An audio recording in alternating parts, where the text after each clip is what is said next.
El gozo nacido en Belén. Mas el ángel les dijo: no temáis, porque he aquí os traigo buenas nuevas de gran gozo que serán para todo el pueblo, porque os ha nacido hoy en la ciudad de David un Salvador, que es Cristo el Señor. Y esto os servirá de señal: hallaréis a un niño envuelto en pañales y acostado en un pesebre. Lucas 2, 10, 11 y 12, la Biblia de las Américas. No tenemos un respeto supersticioso por los tiempos y las estaciones. Ciertamente no creemos en la presente disposición eclesiástica llamada Navidad. Primero, porque de ninguna manera creemos en la misa, sino que la aborrecemos, ya sea hablada o cantada en latín o en inglés. Y en segundo lugar, porque no encontramos ninguna base en la Escritura para guardar algún día como el del nacimiento del Salvador. Y entonces, como no es por autoridad divina, su observancia es una superstición. La superstición ha fijado de la manera más concluyente el día del nacimiento de nuestro Salvador, aunque no exista la posibilidad de descubrir cuándo ocurrió realmente. Fabricio nos da un catálogo de 136 diferentes opiniones de eruditos sobre el asunto, y diferentes teólogos inventan diversos argumentos de peso para abogar por una fecha en cada mes del año. No fue sino hasta mediados del siglo III que una parte de la Iglesia celebró la Natividad de nuestro Señor, y no fue sino mucho tiempo después que la Iglesia de Occidente había puesto el ejemplo que la Iglesia oriental adoptó esa celebración. Puesto que el día es desconocido, la superstición lo ha determinado. A pesar de que el día de la muerte de nuestro Salvador podría determinarse con mucha seguridad, la superstición mueve la fecha de su observancia cada año. ¿Acaso existe un método en la locura de los supersticiosos? Probablemente los días santos fueron establecidos para ajustarse a los festivales paganos. Nos aventuramos a afirmar que si hay algún día del año del cual podemos estar muy seguros que no fue el día en que nació el Salvador, es el 25 de diciembre. Sin embargo, como la corriente de los pensamientos de la gente ya está encauzada por ese camino, y yo no veo ningún mal en esa corriente en sí misma, orientaré la barca de nuestro sermón hacia esta corriente y haré uso de ese hecho que no voy a justificar ni condenar, intentando conducir los pensamientos de ustedes en la misma dirección. Puesto que es legítimo y digno de elogio meditar en la encarnación del Señor en cualquier día del año, no está en el poder de las supersticiones de otros hombres convertir tal meditación en impropia el día de hoy. Entonces, sin importar el día, demos gracias a Dios por el don de su Hijo amado. En nuestro texto tenemos ante nosotros el sermón del primer evangelista bajo la dispensación del Evangelio. Ese predicador era un ángel y convino que así fuera, pues el más grandioso y último de todos los evangelios será proclamado por un ángel cuando se toque la trompeta de la resurrección y los hijos de la regeneración se levanten en la plenitud de su gozo. La nota esencial de este evangelio angélico es el gozo.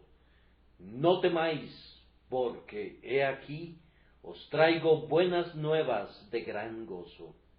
La naturaleza teme en la presencia de Dios. Los pastores estaban tremendamente atemorizados. La propia ley servía para ahondar este sentimiento natural de desánimo. Viendo que los hombres eran pecadores y que la ley vino al mundo para revelar el pecado, su tendencia era hacer que los hombres temieran y temblaran bajo cada revelación divina. Los judíos creían unánimemente que cualquier hombre que contemplara apariciones supernaturales seguramente moriría, de tal forma que lo que la naturaleza dictaba, la ley y las creencias generales de aquellos que estaban bajo la ley también lo estimulaban. Pero la primera palabra del Evangelio terminó con todo esto, porque el evangelista angélico dijo: no temáis, porque he aquí os traigo buenas nuevas de gran gozo. A partir de ese momento no debe ser una cosa terrible para el hombre acercarse a su Hacedor. El hombre redimido no debe temer cuando Dios descorre el velo del esplendor de su majestad, pues Él ya no aparece como un juez sobre su trono de terror, sino como un Padre confiable en sagrada familiaridad con sus propios hijos amados. El gozo del que este primer predicador habló no era insignificante, pues dijo: os traigo buenas nuevas. Eso en sí era gozo, y no solamente buenas nuevas de gozo, sino buenas nuevas de gran gozo. Cada palabra es enfática como para mostrar que el Evangelio está dirigido sobre todas las cosas a promover y a crear sobreabundantemente el gozo más grande posible en el corazón humano en donde es recibido. El hombre es como un arpa que tiene sus cuerdas desajustadas, y por ello la música de las cuerdas vivas de su alma es discordante y toda su naturaleza gime de dolor. Pero el Hijo de David, ese poderoso arpista, ha venido a restaurar la armonía de la humanidad, y allí donde sus dedos graciosos se mueven entre las cuerdas, el toque de los dedos de un Dios encarnado produce una música dulce como la de las esferas, una rica melodía como el cántico de un serafín. Quiera Dios que todos los hombres sientan esa mano divina. Al intentar abrir este discurso angélico el día de hoy, haremos un comentario sobre tres cosas: el gozo del que se habla, enseguida las personas a quienes viene ese gozo, y luego, en tercer lugar, la señal, la cual es para nosotros, como lo fue para esos pastores, una señal del nacimiento y fuente de gozo. Primero, entonces, consideramos el gozo que es mencionado en nuestro texto. ¿De dónde viene y qué es? Ya hemos dicho que es un gran gozo, buenas nuevas de gran gozo. El gozo de la tierra es pequeño, su júbilo es trivial, pero el cielo nos ha enviado un gozo inmensurable, apropiado para mentes inmortales. Ya que no se agrega ninguna nota sobre el tiempo y no hay ninguna indicación de que el mensaje alguna vez será revocado, podemos decir que es un gozo perdurable, un gozo que resonará a través de las edades, cuyos ecos se escucharán hasta que la trompeta traiga la resurrección. Sí, y posteriormente, por siempre y para siempre. Pues cuando Dios envió al ángel en su esplendor para anunciar: os traigo buenas nuevas de gran gozo que serán para todo el pueblo, Él también dijo: desde ahora y para siempre habrá gozo para los hijos de los hombres, habrá paz para la raza humana, y buena voluntad hacia los hombres por siempre y para siempre, mientras se dé gloria a Dios en las alturas. Oh bendito pensamiento, la estrella de Belén nunca se ocultará. Jesús, el más hermoso entre 10,000, el más amable entre los bellos, es un gozo para siempre.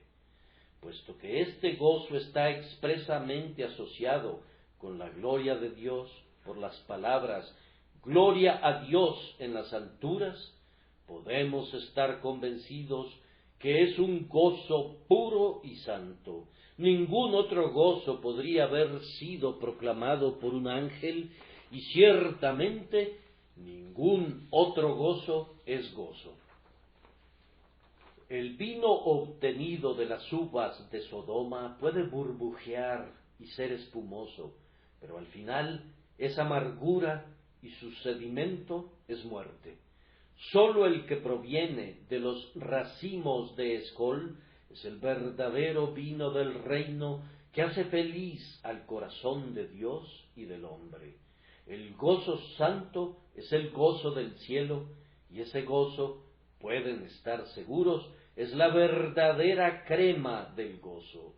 El gozo del pecado es una fuente de fuego que tiene su origen en el ardiente suelo del infierno, que enloquece y consume a aquellos que beben su agua ardiente. De tales deleites no deseamos beber. Ser feliz en el pecado es peor que estar condenado, pues el principio de la gracia hace que una persona se sienta miserable en el pecado, y la consumación de la gracia es haber escapado completamente del pecado y estremecerse aún al pensar en él. Es un infierno vivir en pecado y en miseria, y es caer aún más bajo todavía cuando los hombres pueden derivar gozo del pecado. Dios nos libre de una paz impura y de un gozo impío. El gozo anunciado por el ángel de la Natividad es muy puro y duradero, muy santo y muy grande. Debemos creer siempre, en lo que concierne a la religión cristiana, que tiene gozo en sí misma y que celebra sus fiestas dentro de sus propios recintos puros, una fiesta en la que todos sus manjares delicados crecen en suelo santo. Hay quienes mañana pretenderán exhibir gozo al recordar el nacimiento de nuestro Salvador, pero no buscarán su placer en el Salvador. Necesitarán muchas adiciones a la fiesta antes que puedan estar satisfechos. El gozo en Emmanuel sería un pobre tipo de alegría para ellos. En este país, demasiado a menudo, si uno no estuviera consciente del nombre, uno podría creer que el festival de la Navidad es una fiesta de Baco o de Ceres, ciertamente no una conmemoración del nacimiento divino. Sin embargo, hay causa suficiente para el santo gozo en el Señor mismo, y razones suficientes para el éxtasis en su nacimiento entre los hombres. Es de temer que la mayor parte de los hombres imaginan que en Cristo sólo hay seriedad y solemnidad, y consecuentemente fatiga, tristeza y descontento. Por consiguiente, buscan más allá de lo que Cristo permite, arrancan manjares de las mesas de Satanás, con los cuales adornan el banquete que se tiene en honor de un Salvador. Que no sea así entre ustedes. El gozo que proporciona el Evangelio no es prestado, sino que florece en su propio jardín. Podemos decir en verdad, con el lenguaje de uno de nuestros más dulces himnos: no necesito salir en busca de gozo, tengo una fiesta en casa, mis suspiros ahora son canciones, Mi corazón ya no anda errante. Llegando de arriba, la paloma bendita ha venido a mi pecho para testificar su eterno amor y dar descanso a mi espíritu. Que nuestro gozo sea agua viva proveniente de aquellas fuentes sagradas que el Señor mismo ha excavado. Que su gozo habite en nosotros para que sea pleno. Del gozo de Cristo no podemos poseer demasiado. No tememos excedernos cuando su amor es el vino que bebemos. Oh, estar sumergidos en esta corriente pura de deleites espirituales. Pero ¿por qué la venida de Cristo a este mundo es ocasión de gozo? La respuesta es como sigue. Primero, porque es por siempre un hecho gozoso que Dios esté en alianza con el hombre, especialmente cuando la alianza es tan cercana que Dios toma en verdad nuestra humanidad en unión con su divinidad, de manera que Dios y el hombre constituyen una divina y misteriosa persona. El pecado había separado al hombre de Dios, pero la encarnación tiende un puente en esa separación. Es un preludio del sacrificio de expiación y es un preludio lleno de la más rica esperanza. De aquí en adelante, cuando Dios mira al hombre, Él recuerda que su propio Hijo es un hombre.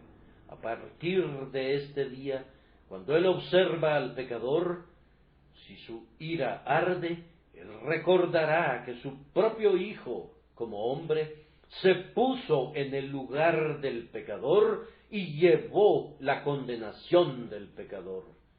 Como en el caso de una guerra, la contienda se termina cuando las partes opuestas llegan a un acuerdo, así ya no hay más guerra entre Dios y el hombre, porque Dios ha tomado al hombre en íntima unión con Él mismo. Aquí, entonces, hubo una causa de gozo. Pero hubo algo más que eso, porque los pastores estaban conscientes que había habido promesas desde antaño, que habían sido la esperanza y el consuelo de los creyentes de todos los tiempos, y esas iban a ser cumplidas ahora. Existía esa antigua promesa hecha en el umbral del Edén a los primeros pecadores de nuestra raza, que la simiente de la mujer heriría en la cabeza a la serpiente. Hubo otra promesa hecha al Padre de los fieles, que en su simiente serían benditas todas las naciones de la tierra, y muchas promesas salidas de las bocas de los profetas y de los santos desde que comenzó el mundo. Ahora, el anuncio del ángel del Señor a los pastores fue una declaración de que el pacto había sido cumplido, que ahora, en el cumplimiento del tiempo, Dios redimiría su palabra, y el Mesías, que iba a ser la gloria de Israel y la esperanza del mundo, había venido realmente ahora. Alégrense cielos y alégrate, oh tierra, pues el Señor lo ha hecho, y en misericordia Él ha visitado a su pueblo. El Señor no ha permitido que su palabra falle, sino que ha cumplido sus promesas a su pueblo. El tiempo para favorecer a Sión, sí, el tiempo fijado ha llegado. Ahora que el cetro se ha apartado de Judá, observen que viene Silo, el mensajero del pacto, súbitamente aparece en su templo. Pero el cántico del ángel tenía en sí una razón más plena para el gozo, pues nuestro Señor, que había nacido en Belén, vino como un Salvador, porque os ha nacido hoy un Salvador. Dios había venido a la tierra antes, pero no como un Salvador. Recuerden esa terrible venida cuando fueron 3 ángeles a Sodoma al anochecer, pues el Señor dijo: descenderé ahora y veré si han hecho en todo conforme a su clamor, el cual ha llegado hasta mí. Él había venido como espía para ser testigo del pecado humano, y como un vengador para levantar su mano al cielo y ordenar que el fuego encendido descendiera y quemara las ciudades malditas de la planicie. Horror para el mundo cuando Dios desciende así. Si el Sinaí humea cuando la ley es proclamada, la tierra misma se derretirá cuando las violaciones a la ley sean castigadas. Pero ahora Dios ha venido no como un ángel de venganza, sino como un hombre lleno de misericordia, no para expiar nuestro pecado, sino para quitarlo, no para castigar nuestra culpa, sino para perdonarla. El Señor podría haber venido con rayos en ambas manos, podría haber venido como Elías para traer fuego del cielo, pero no. Sus manos están llenas de dones de amor y su presencia es la garantía de la gracia. El bebé nacido en el pesebre podría haber sido otro profeta de lágrimas u otro hijo del trueno, pero él no fue así. Él vino en mansedumbre, su gloria y su trueno los hizo a un lado. Era la misericordia la que llenaba el trono, y la ira permaneció silenciosa a un lado, cuando Cristo vino en su bondadosa misión de morir por los pecadores sentenciados. Regocíjense ustedes que se sienten perdidos. El Salvador de ustedes viene a buscarlos y a salvarlos. Tengan buen ánimo ustedes que están en prisión, porque Él viene a ponerlos en libertad. Ustedes que sufren de hambre y están a punto de morir, gócense, porque Él ha consagrado un Belén para ustedes, una casa de pan, y Él ha venido para ser el pan de vida para sus almas. Regocíjense, oh pecadores, en todas partes, porque ha nacido el restaurador de los perdidos, el salvador de los caídos ha nacido. Únanse al gozo, ustedes, los santos, porque Él es el preservador de los salvos, liberándolos de innumerables peligros, y Él es el seguro perfeccionador de aquellos a quienes Él preserva. Jesús no es un Salvador parcial que comienza una obra y no la concluye, no, sino que restaurando y sosteniendo, Él también perfecciona y presenta a los salvos sin mancha ni arruga, ni ninguna cosa parecida ante el trono de su Padre.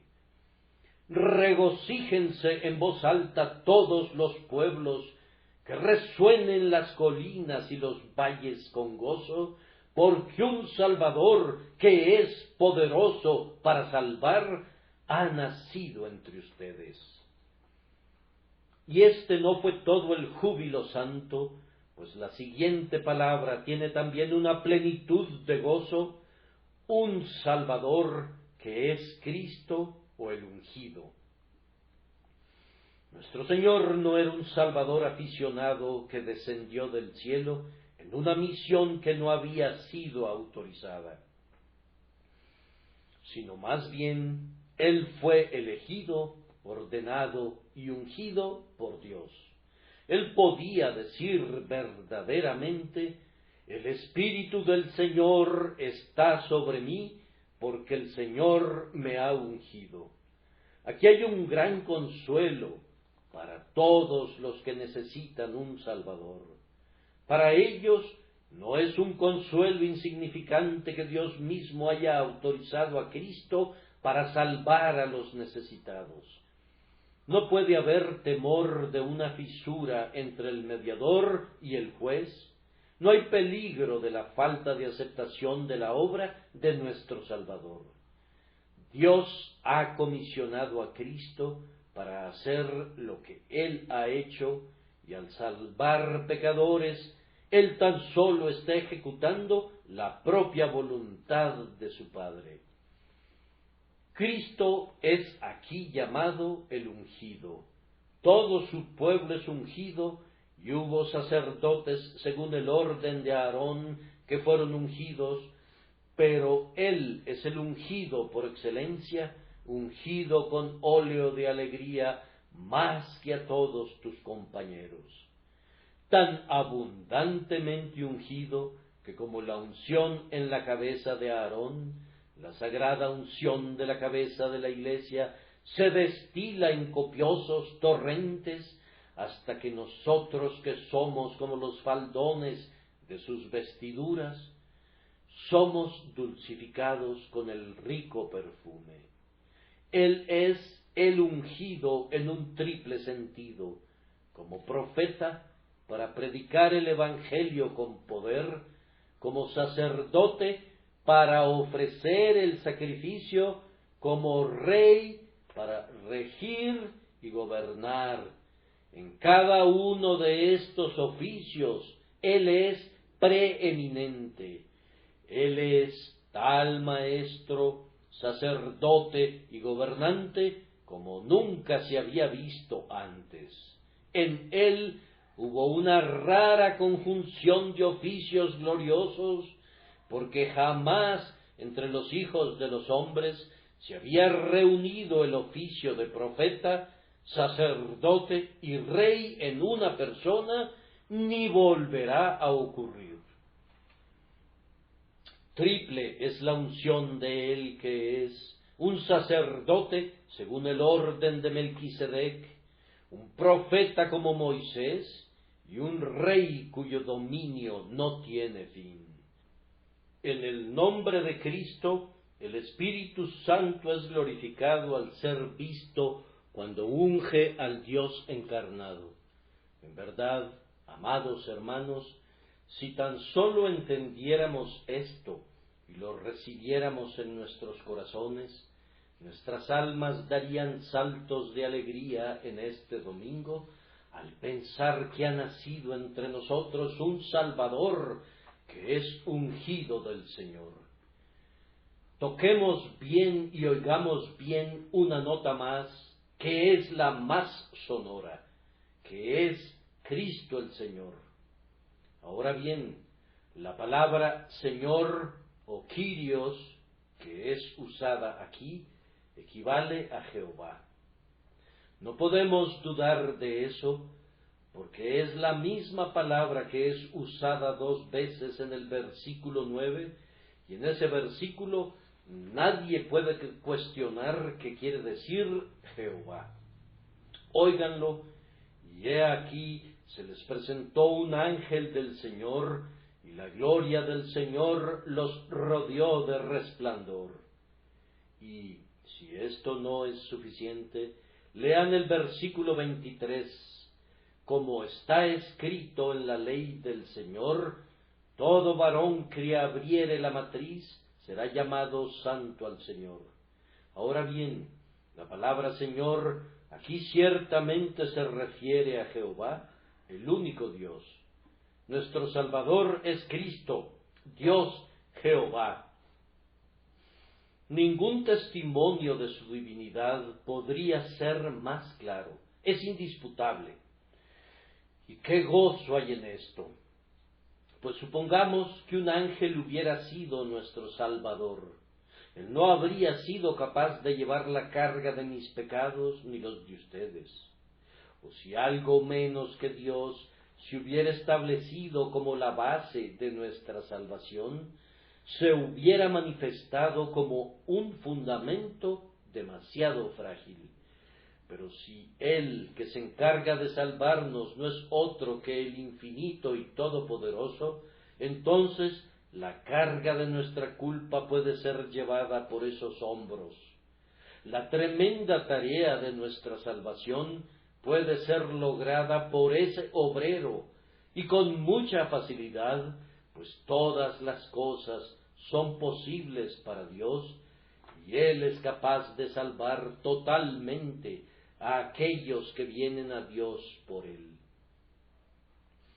Hijos de los hombres, perciban aquí el tema de su gozo. El Dios que los creó y a quien han ofendido, ha descendido del cielo y ha tomado sobre sí la naturaleza de ustedes para poder salvarlos. Él ha venido en la plenitud de su gloria y en lo infinito de su misericordia para redimirlos. ¿No le dan la bienvenida a esta noticia? ¿Cómo? ¿No estarán agradecidos sus corazones por esto? ¿Acaso este amor incomparable no despierta gratitud? Si no fuera por este divino Salvador, la vida de ustedes aquí hubiera sido infelicidad, y la existencia futura de ustedes habría sido una aflicción sin fin.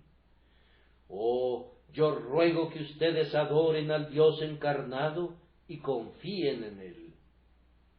Entonces bendecirán al Señor por librarlos de la ira venidera, y en la medida en que se aferren a Jesús y encuentren la salvación en su nombre, entonarán canciones para su alabanza y se alegrarán con el gozo sagrado. Aquí concluyo lo concerniente a ese gozo. Préstenme atención mientras hablo brevemente del pueblo a quien le viene este gozo. Observen cómo comienza el ángel. He aquí, os traigo buenas nuevas de gran gozo, porque os ha nacido hoy. Así, entonces, el gozo comenzó con los primeros que lo oyeron, los pastores.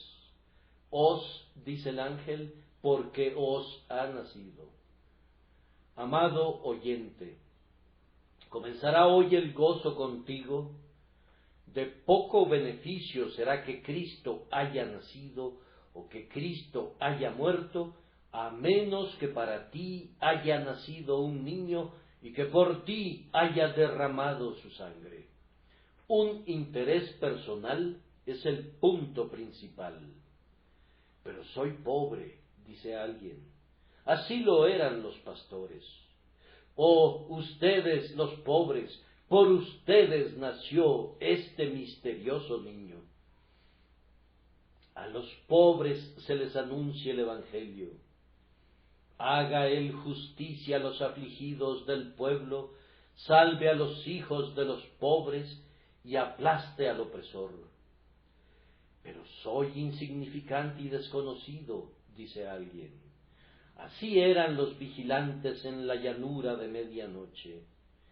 ¿Quién conocía a los hombres que soportaban un trabajo agotador y custodiaban sus rebaños en las noches? Pero ustedes, desconocidos de los hombres, son conocidos por Dios.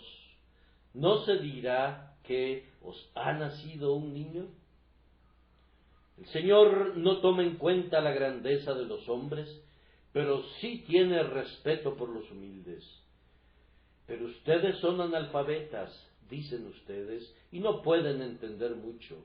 Aunque así sea, Cristo nació para los pastores, y su sencillez no les impidió que lo recibieran, sino que más bien les ayudó. Que así sea contigo. Recibe gustosamente la sencilla verdad que está en Jesús. El Señor ha exaltado a alguien escogido del pueblo.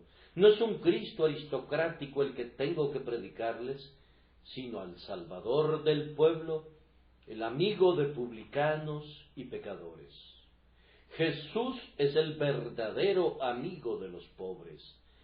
Él ha sido puesto por pacto al pueblo, dado para ser por jefe y por maestro a las naciones. A ustedes se les ha dado Jesús. Oh, que cada corazón pudiera en verdad decir: para mí ha nacido Jesús. Pues si yo en verdad creo en Jesús, para mí ha nacido Cristo, y puedo estar tan seguro de ello como si un ángel lo anunciara, pues la Escritura me dice que si yo creo en Jesús, Él es mío.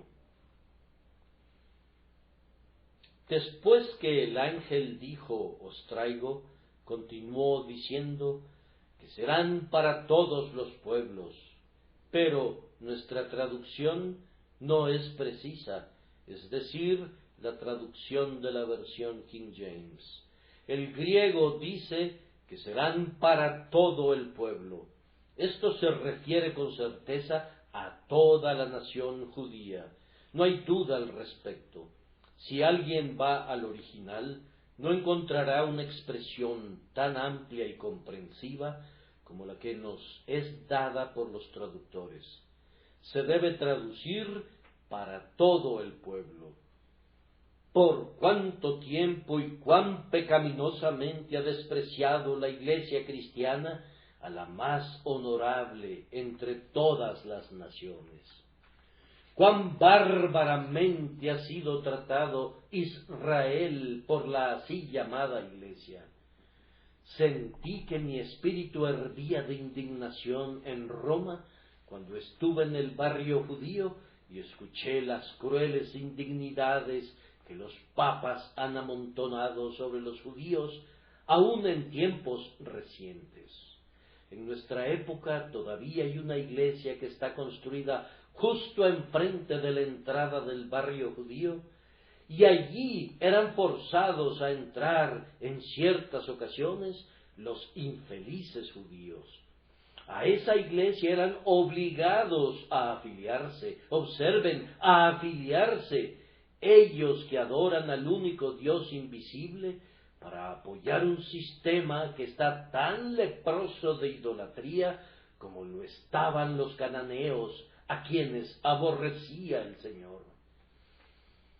El paganismo no es más degradante que el catolicismo romano. En la puerta de esta iglesia están colocadas, en su propia lengua, en hebreo, estas palabras: todo el día extendí mis manos a un pueblo rebelde y contradictor. ¿Cómo, por medio de un insulto tal, pueden esperar convertir al judío? El judío observó por todos lados ídolos que su alma aborrecía y detestaba el nombre de Cristo porque lo asociaba con la adoración de los ídolos, y no me sorprende que lo haya hecho así. Alabo al judío que no podía renunciar a su propio teísmo simple ni a la adoración del verdadero Dios por una superstición tan baja y degradante como era la que Roma le presentaba. En lugar de pensar que es una maravilla de incredulidad que el judío no sea cristiano, lo honro por su fe y su brava resistencia a un paganismo fascinante. Si el catolicismo romano es cristianismo, yo no soy ni podría ser un cristiano. ¿Sería algo más valiente ser un simple creyente en un único Dios, o aún ser alguien que duda honestamente de todas las religiones, que adorar a tales multitudes de dioses y diosas que han establecido los papas, e inclinarse como esa iglesia lo hace, ante huesos podridos y sudarios? Que la verdadera iglesia cristiana piense con amor en el judío y con denuedo respetuoso le diga el verdadero evangelio. Que barra la superstición y ponga ante él al único Dios misericordioso en la Trinidad de su divina unidad. Y el día vendrá cuando los judíos, que fueron los primeros apóstoles para los gentiles, los primeros misioneros que fueron lejos, serán reunidos de nuevo. En tanto que eso no suceda, la plenitud de la gloria de la Iglesia nunca podrá darse. Beneficios incomparables para el mundo están unidos con la restauración de Israel. Su reunión será como vida salida de la muerte. Jesús, el Salvador, es el gozo de todas las naciones, pero que no se le niegue a la raza escogida su porción peculiar de cualquier promesa que la Sagrada Escritura ha registrado con una consideración especial para ellos. Los infortunios que sus pecados les trajeron han caído sobre ellos duro y tupido, pero aún así que las bendiciones más abundantes se destilen sobre ellos. Aunque nuestra traducción no es correcta literalmente, ella, sin embargo, expresa una gran verdad que se enseña claramente en el contexto, y por consiguiente daremos un paso más. La venida de Cristo es una alegría para todos los pueblos, y así es, pues el versículo 14 dice, y en la tierra paz, la cual es una expresión amplia y hasta ilimitada. Agrega paz entre los, no dice judíos, sino hombres, todos los hombres. La palabra es el nombre genérico de la raza entera, y no hay duda de que la venida de Cristo trae alegría a todo tipo de personas. Trae una medida de gozo inclusive a aquellos que no son cristianos. Cristo no los bendice en el sentido más elevado y verdadero, pero la influencia de su enseñanza imparte beneficios de un tipo inferior, tales como son capaces de recibir.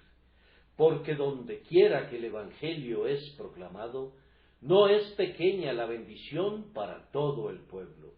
Observen este hecho, no hay país bajo el sol en donde esté una Biblia abierta y un Evangelio sea predicado, donde un tirano pueda sostenerse por largo tiempo en su lugar.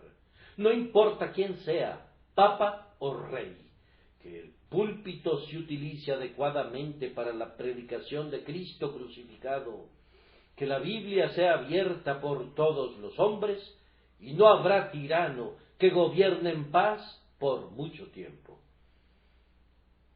Inglaterra debe su libertad a la Biblia, y Francia nunca poseerá libertad perdurable y bien establecida hasta que llegue a reverenciar el Evangelio que durante demasiado tiempo ha rechazado. Hay gozo para toda la humanidad allí donde Cristo viene. La religión de Jesús hace pensar a los hombres, y hacer pensar a los hombres es siempre peligroso para el poder de un déspota. La religión de Jesús libera de superstición al hombre. Cuando él cree en Jesús, ¿qué le preocupan las excomuniones papales, o si los sacerdotes dan o retienen su absolución? Ese hombre no se acobarda ni se doblega. Ya no está dispuesto a ser conducido de la nariz como bestia, sino que al aprender a pensar por sí mismo y convertirse en hombre, desdeña los temores infantiles que alguna vez lo tuvieron en la esclavitud. Por consiguiente, donde viene Jesús, aun si los hombres no lo reciben como el Salvador y con ello se pierden del gozo más pleno, sin embargo, obtienen una medida de beneficio.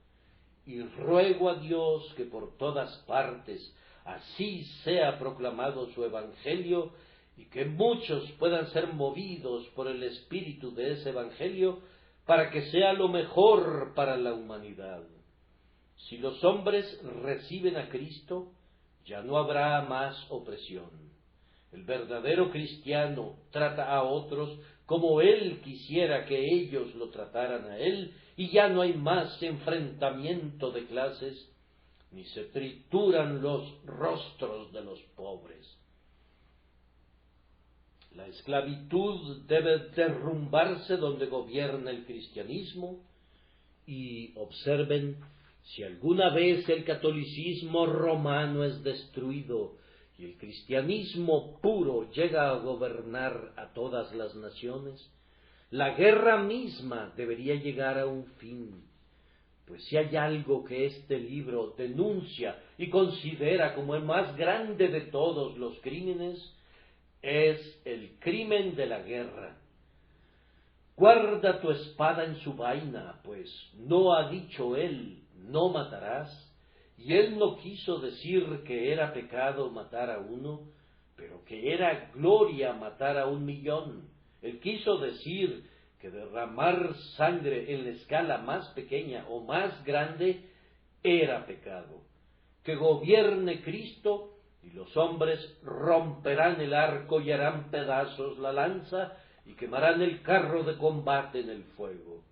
Ese gozo para todas las naciones, que Cristo es nacido, el príncipe de la paz, el rey que gobierna en justicia.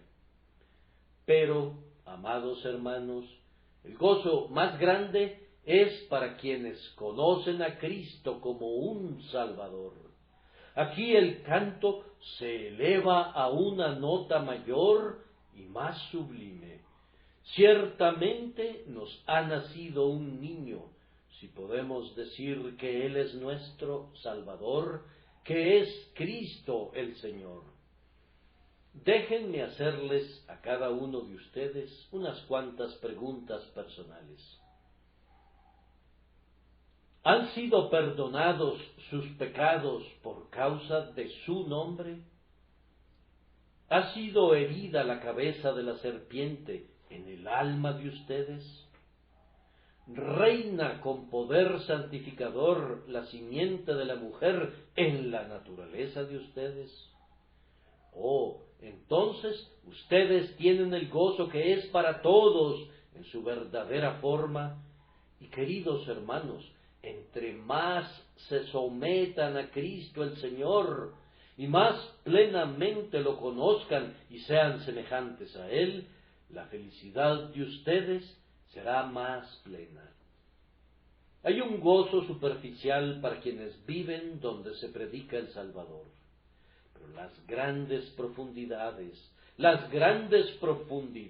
insondables de gozo solemne que brillan y relucen con deleite, son para los que conocen al Salvador, obedecen al ungido y tienen comunión con el propio Señor.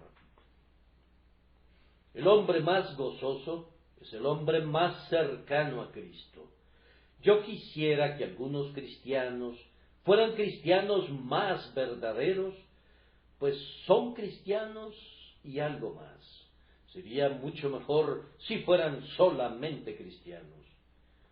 Tal vez ustedes conozcan la leyenda o tal vez la historia auténtica del despertar de San Agustín. Soñó que se moría e iba a las puertas del cielo, y el guardián de la puerta le preguntó: ¿quién eres tú? Él respondió: Christianus sum, soy un cristiano. Pero el portero replicó: no eres cristiano, eres un ciceroniano, porque tus pensamientos y estudios fueron fundamentalmente dirigidos hacia los trabajos de Cicerón y los clásicos, y desatendiste la enseñanza de Jesús. Aquí juzgamos a los hombres por lo que más absorbió sus pensamientos, y eres juzgado como que no eres cristiano, sino ciceroniano. Cuando despertó Agustín, hizo a un lado a los clásicos que había estudiado y la elocuencia a la que aspiraba, y dijo: seré un cristiano y un teólogo. Y desde ese momento dedicó sus pensamientos a la palabra de Dios y su pluma y su lengua a la instrucción de otros en la verdad. Oh, no quisiera yo que se dijera de alguno de ustedes: bien, puede ser más o menos un cristiano, pero es con mucho un comerciante dedicado a hacer dinero. Yo no quisiera que se dijera de alguno de ustedes, bien, tal vez él es un cristiano, pero es mucho mejor político. Tal vez es un cristiano, pero se siente más a gusto cuando habla de ciencia, agricultura, ingeniería, caballos, minería, navegación o viajes de placer. No, no, nunca conocerán la plenitud del gozo que Jesús trae al alma, a menos que bajo el poder del Espíritu Santo ustedes tomen al Señor como su todo en todo y lo hagan la fuente de su deleite más intenso.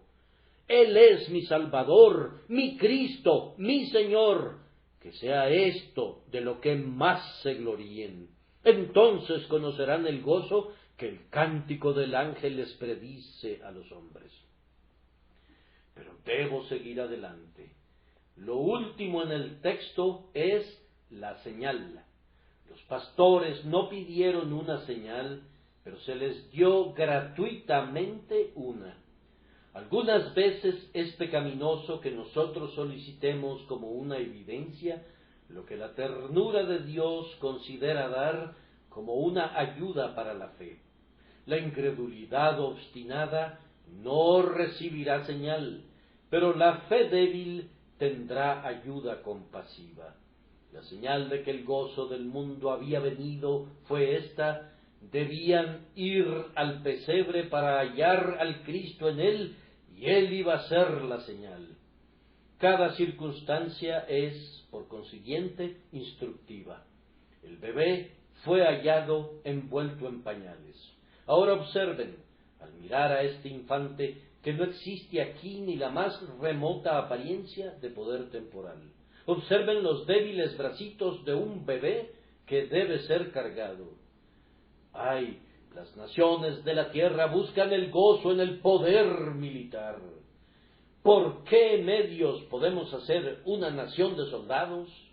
El método prusiano es admirable. Debemos tener millares y millares de hombres armados y grandes cañones y buques acorazados para matar y destruir al por mayor. ¿Acaso no es el orgullo de una nación ser gigante en armas? ¡Qué orgullo sonroja las mejillas del patriota cuando recuerda que su nación puede asesinar más rápido que cualquier otra! ¡Ah, insensata generación! ¿Están buscando a tientas en las llamas del infierno para encontrar su cielo? Rastrillando entre la sangre y los huesos, buscando la cosa inmunda que ustedes llaman gloria. El gozo de una nación nunca puede descansar en la desdicha de otros. El asesinato no es la senda a la prosperidad. Los armamentos inmensos son una maldición para la propia nación, así como para sus vecinos. El gozo de una nación es una arena dorada, la cual nunca ha sido empapada por un arroyo de sangre. Sólo se encuentra en ese río cuyas corrientes alegran la ciudad de Dios. La debilidad de la ternura sumisa es poder verdadero. Jesús funda su imperio eterno no en la fuerza, sino en el amor. Aquí todos ustedes vean su esperanza. El apacible príncipe pacífico, cuya gloria es su propio sacrificio, es nuestro verdadero benefactor. Pero miren de nuevo y no observarán ninguna pompa que los deslumbre. ¿Acaso está envuelto el niño en púrpura y lino fino? Ah, no. ¿Duerme en una cuna de oro? Únicamente el pesebre es su refugio. El bebé no tiene una corona en su cabeza, ni una diadema rodea la frente de la madre. Una joven sencilla de Galilea y un niño pequeño envuelto en pañales ordinarios es todo lo que ustedes ven. No te protejas en cortesano techo, ni en el soleado salón del poder. Pasa rápido ante Babel y busca la tierra sagrada. De los ropajes de púrpura de Tiro, aparta tus ojos sin que se deslumbren, y dirígelos al prado de Belén, y permanece junto al pesebre. Ay, las naciones son deslumbradas por un espectáculo vano. La pompa de los imperios, los desfiles de los reyes, son su deleite. ¿Cómo pueden admirar esas ostentosas cortes en las que muy a menudo las gloriosas vestimentas, las decoraciones y los rangos sociales sustituyen a la virtud, la castidad y la verdad de Dios? ¿Cuándo cesará la gente de ser tan aniñada?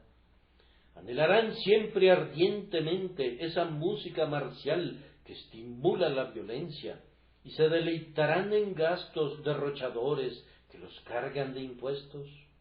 Estas cosas no hacen a una nación grande o gozosa. Bah, cómo se ha roto la burbuja en aquel mar angosto. Un imperio de burbujas se ha colapsado. 10.000 bayonetas y millones en oro resultaron ser una cimentación de arena para un trono de Babel. Vanos son los hombres que buscan gozo en la pompa. El gozo se encuentra en la verdad y en la justicia, en la paz y en la salvación, de todo lo cual aquel recién nacido, príncipe en ropas de un niño campesino, es el símbolo verdadero. Tampoco se podían ver riquezas en Belén. Aquí, en esta quieta isla, las masas buscan confortablemente sus miles de pesos por medio del comercio y las fábricas. Somos personas sensatas que seguimos la mayor oportunidad y no nos dejamos engañar por ideas de gloria. Estamos haciendo todo el dinero que podemos y nos maravillamos que otras naciones desperdicien tanto en la guerra. El pilar principal y la motivación del gozo de Inglaterra se debe encontrar, como algunos nos dicen, en los porcentajes de rendimiento, en la posesión de colonias, en el desarrollo de la maquinaria y en incrementar regularmente nuestro capital. ¿No es Mamón una deidad sonriente? Pero aquí, en la cuna de la esperanza del mundo en Belén, veo mucho más pobreza que riqueza. No percibo los destellos del oro, ni los adornos brillantes de la plata. Sólo percibo a un bebé pobre, tan pobre, verdaderamente tan pobre, que él fue colocado en un pesebre. Su madre es la esposa de un obrero, una mujer que no usa ni seda ni joyas. No será en su oro, oh ingleses, donde descanse su gozo jamás, sino en el Evangelio disfrutado por todas las clases. El Evangelio predicado gratuitamente y recibido con gozo. Jesús, al elevarnos a la riqueza espiritual, nos redime de las cadenas de Mamón y en esa libertad nos da gozo. Y aquí tampoco veo superstición. Sé que el artista pinta ángeles en los cielos y rodea a la escena con una luz misteriosa, de la cual una tradición de falsedad ha dicho que hizo que la medianoche fuera tan brillante como el mediodía. Esto es meramente una ficción. No hubo allí nada más que un establo, la paja que comía el buey y, tal vez, las propias bestias, y el niño envuelto como cualquier otro niño, de la manera más sencilla y más simple. Los querubines eran invisibles y no había aureolas. Alrededor de este nacimiento de gozo no hubo señal de superstición. ese demonio no se atrevió a introducir sus trucos ni sus fingimientos en el espectáculo sublime. Habría estado allí tan fuera de lugar como un arlequín en el santo de los santos. Un evangelio sencillo, un evangelio claro, tan claro como ese niño envuelto en los vestidos más comunes, es este día la única esperanza de los hombres. Sean sabios y crean en Jesús y aborrezcan todas las mentiras de Roma y las invenciones de aquellos que imitan sus abominaciones detestables. Tampoco descansa el gozo del mundo en la filosofía. No podrían haber hecho de Belén un enigma de hombres doctos, aunque lo hubieran intentado.